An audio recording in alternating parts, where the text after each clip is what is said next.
यकायक अंदर दाखिल हुआ, अस्सलामु अलैकुम कहा। बंदा बड़ा सादा था, ये भी नहीं पूछा कि बातें क्या हो रही थी, कोई सवाल जवाब नहीं। सलाम लेने के फौरन बाद अर्ज करता, यार रसूलल्लाह एक मसला पूछना था।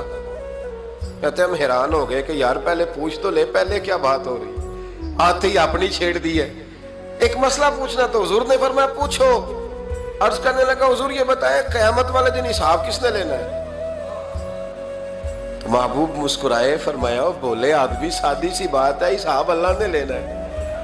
कहते वो बात सुन के ना तो चल पड़ा, जवाब सुन के तो चल पड़ा, रुका ही नहीं। तो हुजूर ने फरमाया ठहर तो जा, पहले तो तू आया है, सलाम ली है, बात भी कोई नहीं करने दी, धड़ाम से अंदर दाखिल हुआ और सवाल का जवाब लिया और फिर तूने तबसरा ही नहीं किया तो निकल गया है। या रसूलल्लाह हुक्म करे। फरमाया क्या पूछ रहा था?